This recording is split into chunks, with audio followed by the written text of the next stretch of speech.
Assalamu alaikum dear students. Welcome back to the same topic as we were doing from the last week, that is, or from the last lecture, that is stylistic importance of style and its register. Well, talking about this one concept of style, we are going to define it in detail today. Stylistics is the study or systematic study of finding out style. So what is stylistics? It is a scientific study of different styles to be explored that are present in a given utterance or in a given written text or document. So style is the manner of speaking and writing, imaging of the personality and presentation of ideas. Well, talking about the different things that a writer may use may include the literary figures or literary form of a language to be used in his writing.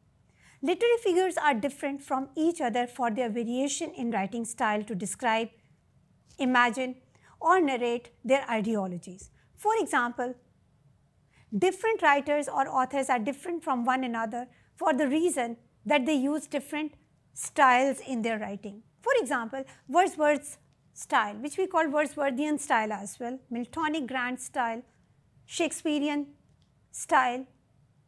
So it means to explore what is this style and style. Let's define it once again. It is the effective use of language whether to make statements or to rouse emotions. So it means through the use of the words in a systematic way of style, you may raise the emotions of your audience. It involves, first of all, the power to put fact in clarity and brevity. So it means the main function of using a clear style is to provide the concise message in a brevity form. So style has also been defined as the description and analysis of the variability forms of linguistic items in actual language use. So it means the different styles we are using can be considered as a choice of linguistic items as deviation from the norms of language use. And we have an immense debate of deviation in our previous lecture. You may take the reference from your previous lecture as well. Different types of style we have talked about yesterday in terms of formal to informal, but what they are in terms of documentation. They might be argumentative to expository, they might be descriptive to narrative or persuasive. And they all are different from one another. Bring in an example by yourself because you are known to all of them. The soft hair of my cat feels silky. Just stop here and imagine what the words have been used by the writer. The soft hair feels silky and her black color sparkles as it reflects sunlight. That's the example of your descriptive form of a language. It means you just describe what you see. For example, describing your facts about my school, describing the facts about your father, my father, the simple essays are there. Or let's take an example of the narration to be developed in a poetic form. It is an ancient mariner. You must have listened it, Coleridge's Ancient Mariner. It is an ancient mariner and he stopped one of three by the long grey beard and glittering eye. Now whereof stopped thou me? The bridegroom's doors are opened wide. The guests are met, the feast is set. Mayst hear the merry din?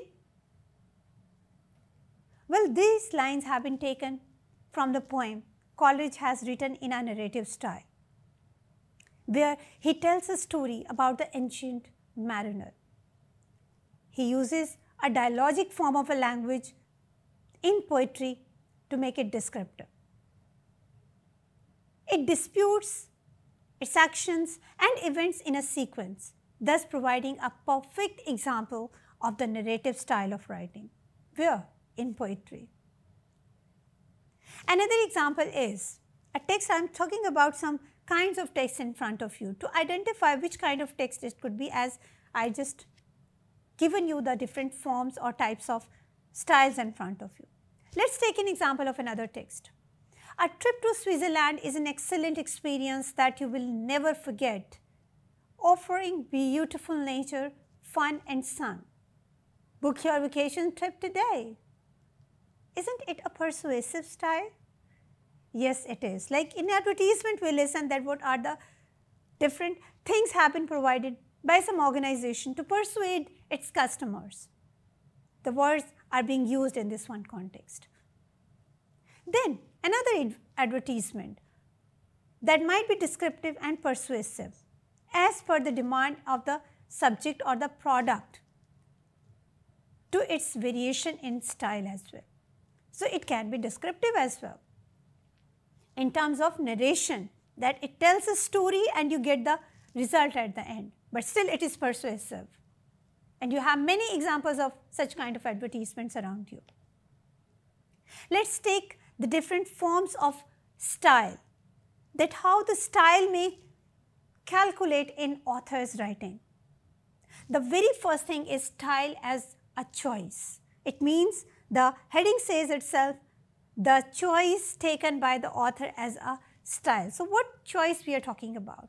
It's the writer's choice that reflects his ego, his inner personality and the social ethics of his times. So it means whenever we are reading the writings of any author, we are not only reading the lines of his story or the sentences in his story, we are actually reading what the time it was, what kind of ideology in between the characters may pursue, and what are the major themes of that time period which are prominent in his times. So there are pragmatic, that means paradigmatic, that is vertical axis, and the syntagmatic choices of the author to be taken, which are two significant choice plans available to the writers as to determine the appropriate choice of linguistic elements. It also reflects the choice of style adopted by any author as descriptive, narrative, persuasive, emotive or argumentative as well. So it means it's my choice to take as an example in my writing for at any type of style I'm choosing to communicate my audience. The second way why the style is used, or in which way that style has become a man now. It means style as a man. Every individual has his or her own unique way of doing things, and that no two persons bear the same character. There are distinctive features that distinguish one person from the other. Am I different from you? For which reason? Not only in terms of physical appearance, but for sure, the language I'm using in comparison to another person in front of you as a teacher. A person's style is also governed by his social and political background. Its religious inclination might be as well. Its cultural aspect as well. Its education as well. Its geographic location as well. So it means there are many ways that how a man may show that this is me through his writing. The notion of style as man views style as an index of personality. That one individual's personality can be identified. This is what also the studies suggest through psychology, that a person's inner personality can be explored through his writings as well. So literary style is possible to differentiate between the writings of Shakespeare and Jane Austen. Why they are different? Not only because they were male to female writers, but poet to a novelist, but they belong to some one individual character where they are using their own self into their writings. The third one is style as deviation. Deviation in stylistics is concerned with the use of different styles from the expected norm of language use in given genre of writing. We have talked about it in our previous lecture as well. The deviation is to go away from the norms or the rules in a language. It means I'm gonna break out the rules of syntactic structures while developing my sentences. So the violation of the norm of the standard language is what makes possible the poetic utilization of language. Otherwise, the poets cannot write up the sentences as a whole. So deviation may occur at phonological, graphological, syntactic, lexicosemantic level and discourse level as well. It means using one discourse in another one. Examples could be at grammatical level, we could have a deviation from subject to verb, where subject to verb may not be in agreement. For example, I may use a sentence, he eat an apple. Is that possible? No, you would definitely say, I have made a mistake, although it was not. It is my style. Or at semantic level, words that should not go together may be deliberately brought together, which do not co-occur together. We have known many words which may come together, but they are not being used like this. For example, dangerous, safety. Have you ever seen? Open, secret. Is that possible? Something can be open and secret as well.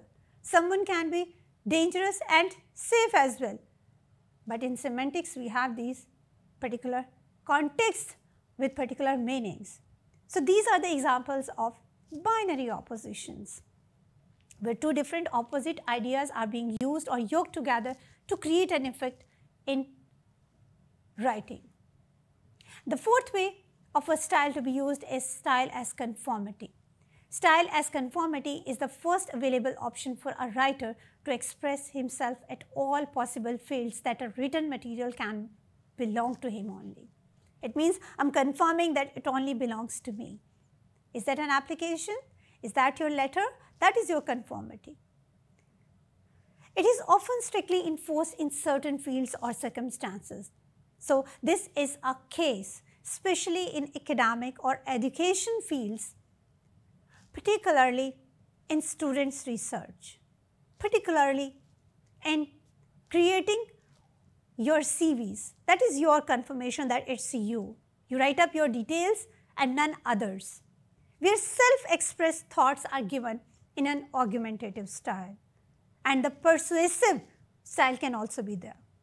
It's also found in some professional writings, as I said, where a considerable conformity is established through letters, through articles, through applications, through CV writings, and research papers too. Another one, a style can be a period or the representation of the time in which it is written. So style may also relate to time or a period, as language is dynamic and ever-changing. It means it is not static. It changes with the passage of time, like the role and the rules of English language with respect to your 15th century to your 21st century. Can you identify the differences between the two time periods? So it becomes evident if one observes the stages in the development of English language, it becomes the style as a time or a period of a language used by those writers which have gone before or which are present just today. Then style of any given period has marked as predominant feature that makes such a period distinct. A period usually dictates the style employed by the writers. For example, the type of English used today is different from Shakespearean English or English in many ways. Similarly, the Romantics, Victorians, Elizabethan, and even the modern writers are different from one another for having the different periods which are specific in their styles. So this is all about that how style is developing an accumulative thought with respect to situation as well. Context is important while developing your style, which we have just captured in terms of register, where context determines language choice in speaking or writing, informal to informal language. It is a given situation that has a great influence on the choice made by an author at every level of language. The concept of register further strengthens this one thought. Registers are aspects of the language which provides us the different association of the words to be used in specific contexts. Sometimes specific situation of use, for example, newspaper language, legal language, literary forms, baby talks, the language of sports or the commentaries, the language of criminals. In forensic linguistics, we have the traces of it, the language of the classrooms or the courtroom hearings, etc. These all are the forms of your style as a situation. Where is the application of style? Well, the application of style and its stylistic significance confirms that literature needs it. Literary style can convey themes, emotions, and ideas to engage its readers. That creates an everlasting impact on the reader. It creates design as well that plays a significant role in designing and influencing user experience, branding, and visual identity. Also communication. Style is nothing without communicating its manner. So style is vital in communication that belongs to one individual. Well, this is more than enough about talking about a style.